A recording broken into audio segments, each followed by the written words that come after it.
स्वागत है आपका। मेरा नाम है आशुतोष पाल और आप देख रहे हैं बर्निंग कैंडल।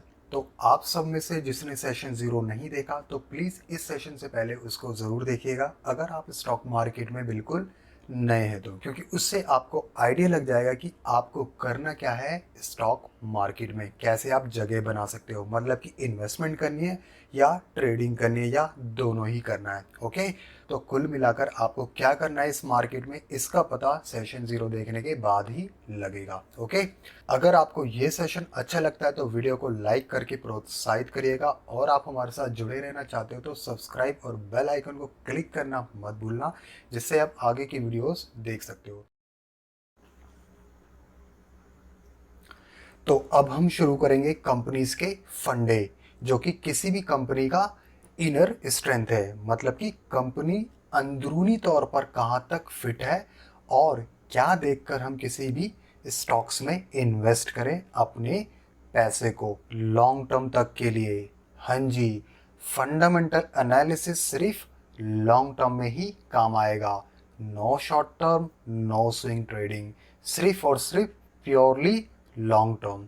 कम से कम 2-3 साल तक की इन्वेस्टमेंट किसी भी कंपनी में, और आपने इस इन्वेस्टमेंट स्टाइल को फॉलो करना स्टार्ट कर दिया ना, तो म्यूचुअल फंड में इन्वेस्ट करना भूल जाओगे, ये ध्यान रखना। शांतिपूर्वक इन्वेस्टमेंट इन शॉर्ट। तो इस शांतिपूर्वक इन्वेस्टमेंट स्टाइल को हम इस सीरीज में जितनी भी कॉन्सेप्ट्स है फंडामेंटल को समझने के लिए करेंगे सबको अनक्लियर। ओके, तो ये 2022 है। अब हमें कंपनी की एनुअल शीट देखने की ज़रूरत नहीं है। गया वो टाइम जब एनुअल शीट के लिए कभी फुटपाथ पर दुकानें ढूंढनी होती थी किसी भी कंपनी की एनुअल रिपोर्ट जानने के लिए, और फिर पेन कॉपी उठाओ शुरू करना पड़ता था कैलकुलेशन करना, कितना आया, कितना गया, कितना बचाया, वगैरह वगैरह।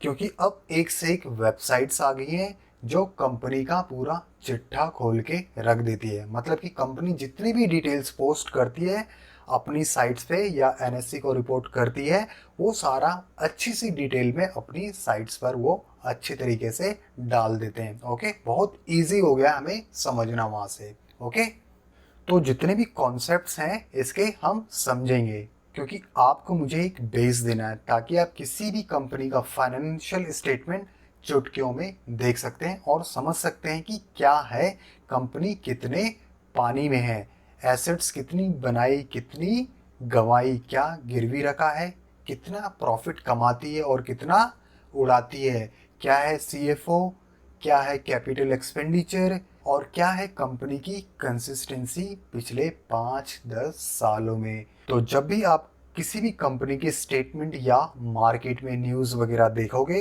आपको समझ में आ जाएगा कि क्या है कंपनी का स्टेटस, क्या लोग कहना चाह रहे हैं, क्या मार्केट वाले आपको दिखा रहे हैं, क्या न्यूज़ वाले आपको दिखा रहे हैं। ओके, सब आपको समझ में आ जाएगा जब आपके कॉन्सेप्ट क्लियर होंगे। ओके, तो चलो शुरू करते हैं कि क्या है फंडामेंटल एनालिसिस। देखो, किसी भी कंपनी का इनर स्ट्रेंथ जानने के लिए हमें दो चीज़ें देखनी होती हैं। एक होता है क्वालिटेटिव एनालिसिस और दूसरा होता है क्वांटिटेटिव एनालिसिस। चलो इसको एक एग्जांपल से समझते हैं, पहले रियल लाइफ के, लड़का लड़की वाला एग्जांपल। ठीक है, तो हम कभी जब रिश्ता देखने के लिए जाते हैं लड़की के लिए, तो लड़कों वालों में क्या गुण देखते हैं, यही जानने की कोशिश करते हैं ना कि लड़की की फैमिली कैसी है, खानदान कैसा है, अच्छे लोग हैं ना, कोई झोल वोल तो नहीं है इस फैमिली में, कोर्ट कचहरी का चक्कर वक्कर तो नहीं है, लड़के का कैरेक्टर तो ठीक है ना, वगैरह वगैरह। बहुत सारे रीज़न होते हैं, आखिर लड़की का रिश्ता जीवन भर के लिए कर रहे हैं ना।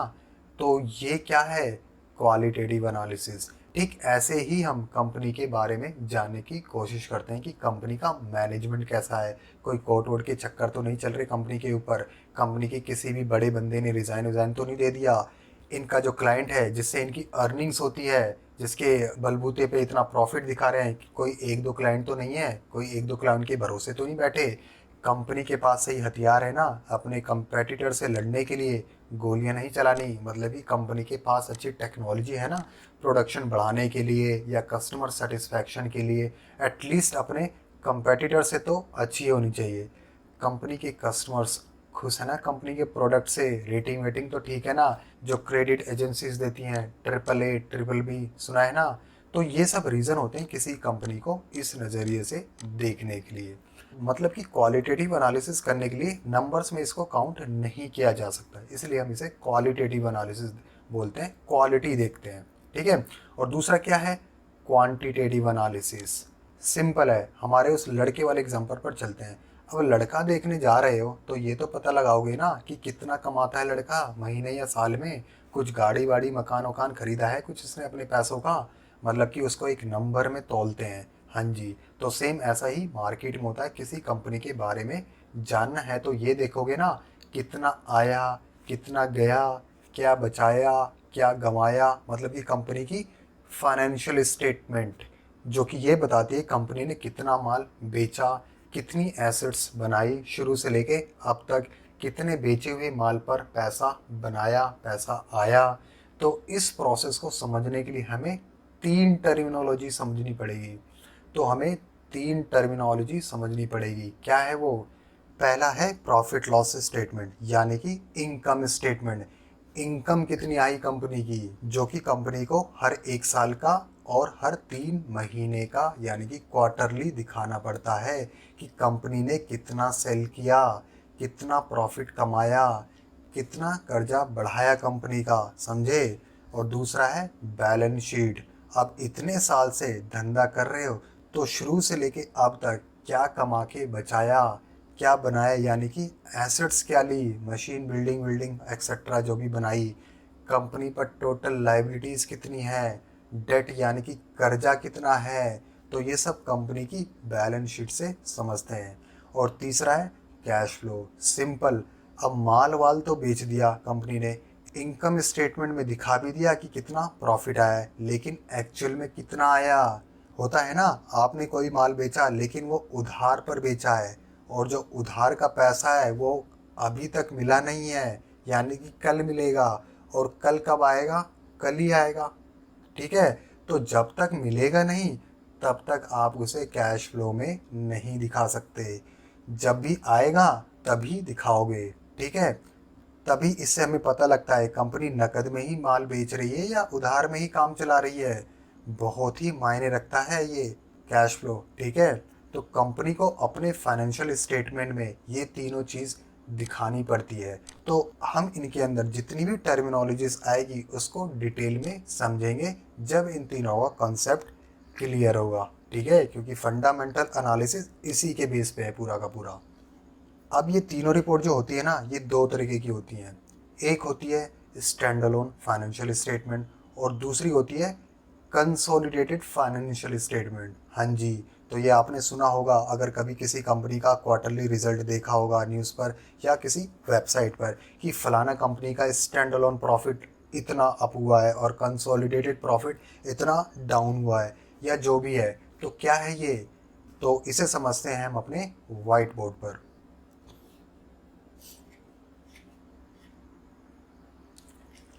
तो ये है, मैंने 2 कंपनी है, एक ABC कंपनी है जो कि स्टैंड अलोन कंपनी है, ठीक है। दूसरी हमारी XYZ कंपनी है जो कि कंसोलिडेटेड में आती है, ठीक है। तो देखो, कंसोलिडेशन को हम समझते हैं कि कंसोलिडेटेड क्या होता है। तो इसमें 3 टर्मिनोलॉजी है, ठीक है। एक सब्सिडरी है, दूसरा एसोसिएट है और तीसरा जॉइंट वेंचर है, ठीक है। यहाँ तक क्लियर। सब्सिडरी के अंदर होली ओन सब्सिडरी होता है। देखो क्या होता है इसको समझते हैं।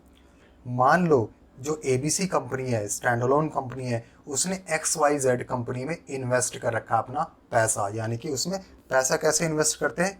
शेयर्स के जरिए, ठीक है। तो इसकी टर्मिनोलॉजी को समझते हैं कि कैसे शेयर्स के जरिए ये टर्मिनोलॉजी होती है। तो सबसे पहला होगा होली ऑन सब्सिडरी। अगर ABC का XYZ कंपनी में 100% शेयर है, यानी कि पूरी की पूरी 100% से शेयर है, पूरी की पूरी कंपनी सी की है, तो उसे बोलेंगे होली ओन सब्सिडरी, ठीक है, क्योंकि उसका 100% शेयर्स है, ठीक है। दूसरा क्या है? सब्सिडरी। सब्सिडरी यानी कि अगर ABC कंपनी का XYZ कंपनी में कितना परसेंट शेयर्स है? 50% से ज़्यादा से और 100% से कम, यानी कि 50 और 100% के बीच में अगर शेयर्स है तो उसे सब्सिडरी बोलेंगे, ठीक है, उस कंपनी XYZ को सब्सिडरी कंपनी बोलेंगे ABC की, ठीक है। मोर देन 50%, 50% नहीं होना चाहिए, मोर देन 50%, और 100% नहीं होना चाहिए, लेस देन 100%, ठीक है, तब मानी जाएगी सब्सिडरी। और ये तीसरा कौन सा है, एसोसिएट। क्या है ये, एसोसिएट बोलने के लिए अगर ABC को, अगर XYZ को एसोसिएट बोलना है ABC की, तो क्या बोलेंगे, उसका शेयर्स होनी चाहिए, उसका इन्वेस्टमेंट होना चाहिए ABC का XYZ में 20 से 50% तक, ठीक है। 20 से 50%, यानी कि 20% भी हो सकता है और 50% भी हो सकता है, ठीक है। इन दोनों के बीच में अगर होगा तो उसे बोलेंगे एसोसिएट कंपनी, ठीक है, ये क्लियर। और चौथा क्या है, जॉइंट वेंचर। जॉइंट वेंचर, अब ये जॉइंट वेंचर क्या होता है, देखो जॉइंट वेंचर क्या होता है, मान लो अब आपको एक कॉन्ट्रैक्ट मिल गया बिल्डिंग बनाने का किसी दूसरे स्टेट में, मान लो मुंबई में ही मिल गया, ठीक है। अब मुंबई शहर तो आपके लिए अनजान है, लेकिन आपको कॉन्ट्रैक्ट मिला है, काम तो करना है ना। तो अब आप क्या करोगे, किसी कंपनी की हेल्प लोगे मुंबई में, यानी कि किसी कंपनी के साथ मुंबई में पार्टनरशिप करोगे कि देख भाई मुझे ये कॉन्ट्रैक्ट मिला है और मुझे ये बिल्डिंग बनानी है, तो ऐसा करते हैं हम मिलजुल कर ये बिल्डिंग बनाते हैं, जो भी प्रॉफिट होगा हम आपस में बराबर बराबर बांट लेंगे। तो वो प्रॉफिट कैसे बांटेंगे, जितना जो पैसा लगाएगा वो प्रॉफिट भी उसी तरह से लेगा।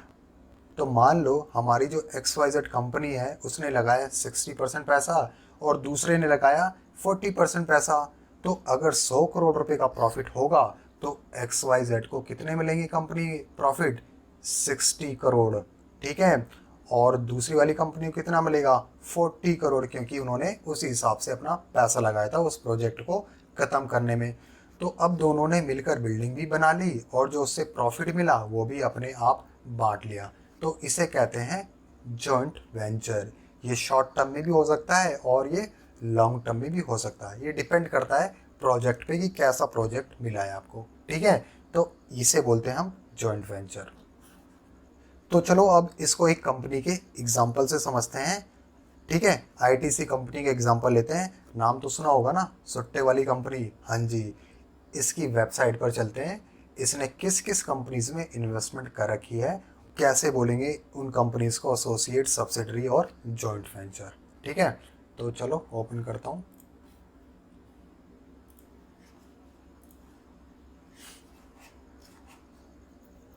तो ये ITC की वेबसाइट है, ये ग्रुप ऑफ कंपनीज है ITC, ठीक है। इसका मेन जो बिजनेस है वो सिगरेट बनाने का है, लेकिन इसने कई कंपनीज में इन्वेस्टमेंट कर रखी है जिसको हम सब्सिडरी, जॉइंट वेंचर और एसोसिएट कंपनीज बोलते हैं इसकी। यानी कि प्रॉफिट अगर उन कंपनीज में होगा तो वो प्रॉफिट इसको भी मिलेगा, ये अपने कंसोलिडेटेड स्टेटमेंट में दिखाएगा ITC। तो क्या है वो, सबसे पहले क्या है, हम देखते हैं जॉइंट वेंचर, ठीक है। इसका जॉइंट वेंचर क्या है, महाराजा हेरिटेज रिजॉर्ट है, इसमें पैसा लगा रखा है। इस पर अगर मैं क्लिक करता हूँ, क्या आया, ये कितना परसेंट है इसका, ऑनरशिप इंटरेस्ट 50% है ना, 50% है, यानी कि जॉइंट वेंचर है। फिर जॉइंट वेंचर में कुछ भी हो सकता है, ये परसेंटेज भी नहीं होता, ये प्रोजेक्ट बेस पर होता है, ठीक है, कुछ भी हो सकता है। बस इन्होंने पार्टनरशिप करी है, तो इन्होंने वेलकम हेरिटेज के साथ, ये ब्रांड है, इनके साथ पार्टनरशिप करी, ठीक है। तो जो भी प्रॉफिट आएगा ये आपस में उसी हिसाब से बांट लेंगे। तो ये क्या हो गया, ये हमारा जॉइंट वेंचर, ठीक है। अब इसको हटाता हूँ। तो दूसरा क्या है हमारा, दूसरा मैं लेता हूँ एसोसिएट कंपनी में। एसोसिएट, ये गुजरात होटल्स का दिखा देता हूँ, ठीक है। तो गुजरात होटल्स पे क्लिक करते हैं, क्या आया गुजरात होटल्स में, ये देखो एसोसिएट में क्या हमने बात किया था, 20 से 50% तक के शेयर्स होने चाहिए। तो ITC लिमिटेड कितना होल्ड करती है इसमें, 45.78%, ठीक है, 45.78% होल्ड करती है। तो ये क्या हो गया इसको, तो ये बोलते हैं ये हमारी एसोसिएट कंपनी है, ठीक है, ITC की। तो अब हम दोबारा उस पर चलते हैं, तो अब यहाँ पर देखते हैं और कौन सी है, सब्सिडरीज। कैसे पता लगाएंगे, देखो इनमें से इतने सारी सब्सिडरीज हैं, ये सारी की सारी सब्सिडरीज हैं। इस पर मैं एक पर क्लिक करता हूँ, श्रीनिवासा रिजॉर्ट पर क्लिक करता हूँ, ठीक है। इस पर करा, क्या आया ये, श्रीनिवासा रिजॉर्ट, 68% स्टेक है इस कंपनी में ITC का, ठीक है। तो सब्सिडरी क्या बात किया था हमने, more than 50% but less than 100%, 50 से 100% के बीच में जो भी होगा उसे हम सब्सिडरी बोलेंगे। ठीक है, तो ऐसे पता लगेगा सब्सिडरी हो गई। ठीक है, तब वापस अब इस पर चलते हैं और क्या देखें इसमें, और देखते हैं रसल क्रेडिट लिमिटेड। ठीक है, इस पे क्या है, रसल क्रेडिट लिमिटेड क्या है ये, 100% सब्सिडरी, यानी कि क्या हो गई, 100% इसका इन्वेस्टमेंट है, यानी कि ये होली ऑन सब्सिडरी है। क्या है ये लिखा भी हुआ है, होली ऑन सब्सिडरी। ठीक है, तो ऐसे पता लगता है हमें किसी भी कंपनीज की क्या कितना है। ये कैसे पता लगेगा सारा, ये तो आईटीसी है, आईटीसी ने दिखा दिया इतना सिंपल तरीके से, और सारे नहीं दिखाएंगे, उनको हम देखेंगे या तो एनुअल रिपोर्ट में पता लगेगा, वहाँ से देख सकते हो। ठीक है, या तो बहुत सारी साइट्स हैं, वहाँ पर भी पता लग जाएगा कि इसमें कौन कौन सी इसकी सब्सिडरीज कंपनी है, कौन कौन सी इसकी जॉइंट वेंचर है, और कौन कौन सी इसकी एसोसिएट कंपनीज है। ठीक है, ये होता है। अब इससे फ़र्क क्या पड़ेगा, तो ये तो हमने पता कर लिया है कि कैसे देखते हैं कैसे। अब इससे फ़र्क क्या है, इसका यूज़ क्या है भाई, बहुत सारी चीज़ें इसको देखने के लिए। स्टैंड अलोन अलग चीज़ है, कंसोलिडेटेड अलग चीज़ है। कैसे, तो चलते हैं हम हमारे वाइट बोर्ड पर। ठीक है, इसको समझते हैं क्या ये। देखो, ये मैंने दो कंपनी का एग्जांपल लिया है, वो हमारी एबीसी स्टैंड अलोन हो गई। ठीक है, XYZ हमारी जो सब्सिडरी है। ठीक है, जो भी इसका 60%, 60-70% जो भी परसेंटेज है, कोई फ़र्क नहीं पड़ता उससे। अब देखो क्या होगा, अगर आप स्टैंड अलोन देखोगे कंपनी का, स्टैंड अलोन रेवेन्यू अच्छा दे रहा भाई, 200 करोड़ का रेवेन्यू दे दिया। ठीक है, गुड। प्रॉफिट भी 100 करोड़ का दे दिया, बहुत बढ़िया। डेट है कंपनी के पास, कर्जा कितना है, 5 करोड़ का, यानी कि नेट प्रॉफिट कितना हुआ, 95 करोड़, 95 करोड़ का इसका प्रॉफिट हो गया। मज़ा आ गया। ठीक है, अब ये तो हो गया स्टैंड अलोन का, इसने दिखा दिया अपना स्टैंड अलोन का, भाई मेरा ये है। लेकिन अब उसका भी तो देखना पड़ेगा ना, कंसोलिडेटेड में देखेंगे उसकी सब्सिडरी, वहाँ से भी मुनाफा कमा रहा है या क्या नाम है, कुछ वहाँ गंवा ही रहा है सारा, तो ये देखेंगे। ये हमारा सब्सिडरी का है, परसेंटेज जो भी है 60-70% जितना भी स्टेक हो एबीसी, उससे कोई मतलब नहीं है। रेवेन्यू कितना कमाया, 100 करोड़ का। प्रॉफिट कितना कमाया उसने, 50 करोड़ का प्रॉफिट कमा लिया। ठीक है, डेट कितना है उस कंपनी पर, कर्जा 70 करोड़ का। ठीक है, तो नेट प्रॉफिट कितना आया, माइनस में आया, यानी कि 20 करोड़ का आया। ठीक है, तब अब ये कंसोलिडेट कितना करें, कंसोलिडेट करेंगे तो क्या होगा, 95 में से 20 करोड़ कम कर देंगे, कितना हो गया, 75 का। ठीक है, 75 करोड़ का, यानी कि इसे प्रॉफिट हुआ एक्चुअल में कंसोलिडेटेड में। ठीक है, क्योंकि जो सब्सिडरी कंपनी है, अगर उसके पास कर्जा है ना बहुत सारा, वो स्टैंड अलोन में नहीं दिखेगा। आपने कंपनी का स्टैंड अलोन देख लिया, सब कुछ उसमें सब कुछ बढ़िया बढ़िया है, लेकिन जो उसमें उसने इन्वेस्टमेंट कर रखी है, उस कंपनी के क्या हाल चल रहे हैं, ये तो आपको नहीं पता ना। तब वो कंसोलिडेट में ही पता लगेगा, ठीक ठाक है तो बढ़िया। लेकिन अगर उस कंपनी पे कर्जा है, तो वो भी उसका बर्डन किसको जाएगा, बर्डन तो आएगा ना कंसोलिडेटेड पर या स्टैंड अलोन कंपनी पर ही आएगा ना, कि क्योंकि अगर वो प्रॉफिट कमाएगी तो ये भी प्रॉफिट कमाएगी। ठीक है, अगर वो लॉस में जाएगी तो ये भी लॉस में जाएगी, उतना उसको लॉस में दिखाना पड़ेगा। ठीक है, अगर कभी आप वही है स्टैंड अलोन देखोगे तो आपको पूरी पिक्चर नहीं दिखेगी। इसलिए हमें किसको प्रेफरेंस देनी चाहिए, कंसोलिडेटेड को, कंसोलिडेटेड ही देखनी चाहिए मेन। सही है, सही से कंपनी की पूरी क्लैरिटी लेनी है तो हमें कंसोलिडेट ही देखनी चाहिए। अगर दोनों देख लेते हो तो बहुत बढ़िया है, दोनों आइडली वैसे दोनों ही देखनी चाहिए, लेकिन आप स्टैंड अलोन का छोटा छोटा पार्ट देख सकते हो। मेन क्या होता है, कंसोलिडेशन इन्हें देखनी है। ठीक है, स्टैंड अलोन में नहीं कमा पा रहा थोड़ा सा ज़्यादा, क्या तो हो सकता है उसकी सब्सिडरीज एसोसिएट कंपनीज अच्छा प्रॉफिट जनरेट कर रही हो, तो क्या होगा, काम अच्छा कमाएगा। ठीक है, तो वो कोई कुछ भी रीज़न हो सकता है स्टैंड अलोन अच्छा कमा रही हो, सब्सिडरीज नहीं कमा रही हो, सब्सिडरीज बाद में कमाएगी। ठीक है, तो कुछ भी हो सकता है। तो इस रीज़न से हम किसी कंपनी की कंसोलिडेटेड और स्टैंड अलोन फाइनेंशियल स्टेटमेंट देखते हैं। ठीक है, यहाँ तक क्लियर। अब इन तीन फाइनेंशियल स्टेटमेंट की टर्मिनोलॉजी समझने के बाद क्या करेंगे, फाइनेंशियल रेशियोज की स्टडी करेंगे। किस तरह की इन्वेस्टमेंट स्टाइल में आएंगे ये, स्पेकुलेशन में, नो। ट्रेडिंग में, नो। किस में आएंगे फिर, इन्वेस्टमेंट में, लॉन्ग टर्म इन्वेस्टमेंट करने के लिए। और किस फंडामेंटल टाइप में आएंगे ये, क्वालिटेटिव एनालिसिस में।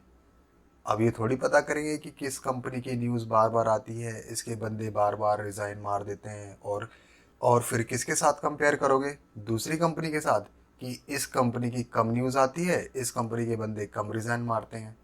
हाँ जी, तो ये आएगा किस में, क्वांटिटेटिव एनालिसिस में। रेशो हमेशा क्वांटिटेटिव एनालिसिस में ही होते हैं, क्योंकि जब तक आपके पास नंबर्स नहीं है आप एनालिसिस नहीं कर सकते। ठीक है, तो इसलिए हम इसे फाइनेंशियल रेशियोज बोलते हैं। तो क्या होते हैं ये, देखो डॉक्टर क्या करता है, अगर नॉर्मल बीमारी होती है ना तो वो आपको नॉर्मल दवाई दे देगा, लेकिन वही अगर बीमारी थोड़ी एडवांस लेवल की है या थोड़ी क्रिटिकल है तो क्या करेगा, वो आपका टेस्ट करवाएगा कि भाई जाओ टेस्ट करवाओ और रिपोर्ट दिखाओ मुझे। रिपोर्ट देखने के लिए क्या करेगा डॉक्टर, अब नंबर्स आएंगे तुम्हारे बॉडी के, ग्लूकोज लेवल क्या है, कितना ब्लड है, कितनी प्लेटलेट्स हैं, वगैरह वगैरह। अब क्या करेगा वो एनालिसिस करेगा उस रिपोर्ट की, देखेगा कि क्या घटा है क्या बढ़ा है बॉडी में, और उसके अकॉर्डिंग दवाई देगा। हाँ जी, तो ठीक इसी तरह लॉन्ग टर्म इन्वेस्टिंग में होता है। बॉडी के पार्ट्स यानी कि कंपनी की फाइनेंशियल स्टेटमेंट में जो टर्मिनोलॉजी होती है, टेस्ट यानी कि नंबर्स जो कंपनी देगी हर क्वार्टर में कि क्या परफॉर्मेंस है कंपनी की, उसके बेस पर एनालिसिस करोगे। तो वो जो एनालिसिस करोगे वही रेशियोज है। रेशियोज देखकर ही एनालिसिस करोगे ना, समझे कि कंपनी में क्या घटा है क्या बढ़ा है, और कंपेयर करोगे उसको दूसरी कंपनी या सेम सेक्टर के साथ, उसके बेस पर एनालिसिस करोगे। तो वो जो एनालिसिस करोगे वही रेशियोज है। बेसिकली यही रेशियोज बताएंगे कि कंपनी की परफॉर्मेंस क्या है, लॉन्ग टर्म तक टिकेगी कि नहीं, उसके बेसिस पर आप फिर करेंगे किसी भी स्टॉक का सिलेक्शन। चलो इसको हमारे व्हाइट बोर्ड पर समझते हैं, थोड़ा सा और क्लियर हो जाएगा।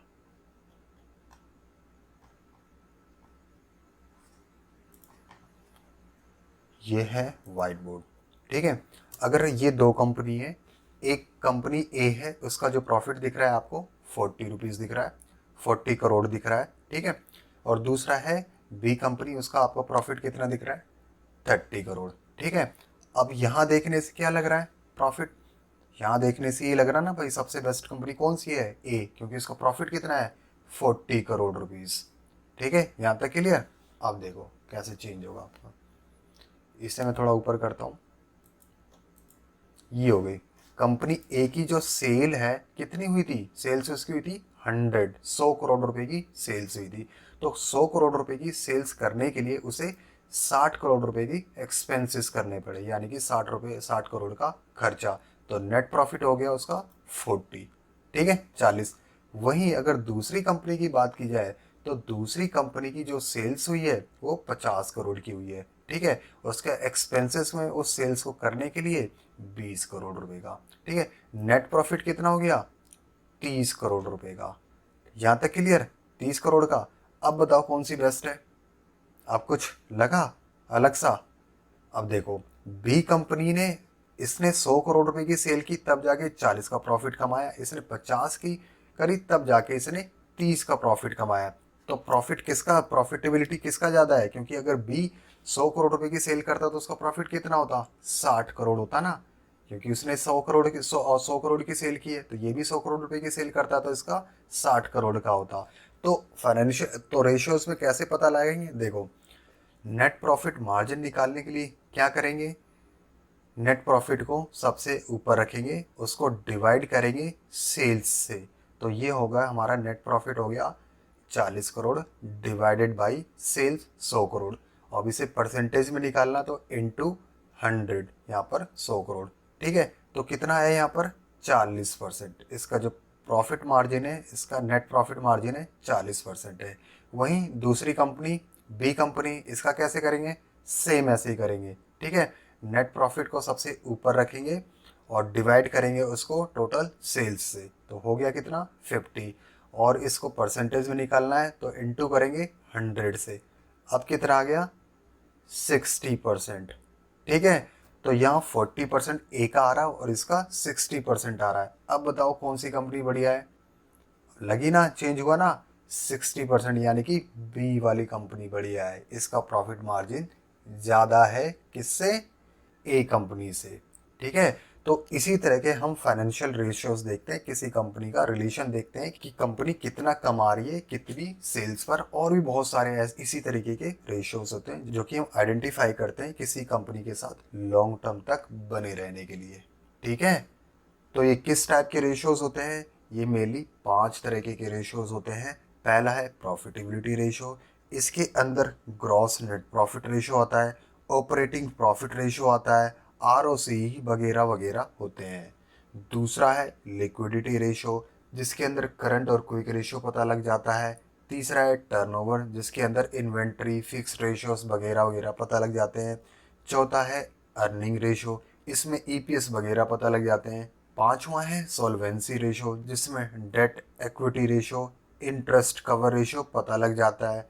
तो ये सभी रेशियोज पर मेनली हम फोकस करते हैं किसी भी कंपनी को एनालिसिस करने के लिए। तो इन सब पर हम डिटेल में डिस्कस करेंगे इसी सीरीज में, और फिर इसके बाद करेंगे किसी भी स्टॉक का सिलेक्शन कि कैसे स्टॉक्स को सिलेक्ट किया जाए इन्वेस्ट करने के लिए, कौन कौन से रेशियोज को देखकर, और क्वालिटेटिव एनालिसिस भी इसी के साथ कंपेयर करेंगे, जिससे हमारे फिल्टर होंगे सारे स्टॉक्स लॉन्ग टर्म के लिए। समझे? और फिल्टर कहाँ से करेंगे? कई ऑनलाइन वेबसाइट्स पर। कंपनी की एनुअल स्टेटमेंट से नहीं, एनुअल स्टेटमेंट्स भी देखेंगे लेकिन सिर्फ कुछ ही पॉइंट, ज़्यादा टाइम स्पेंड नहीं करना वहाँ पर, कोई फ़ायदा नहीं होता। रेशो से ही पता लग जाता है मेन मेन चीज़ें कि क्या क्या है।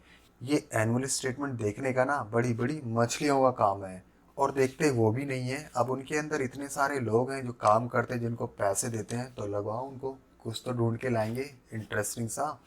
कईयों को लगता है हाँ यार इतनी डिटेल है ये अच्छी होगी, लेकिन होता कुछ नहीं है, अल्टीमेटली आना वही है,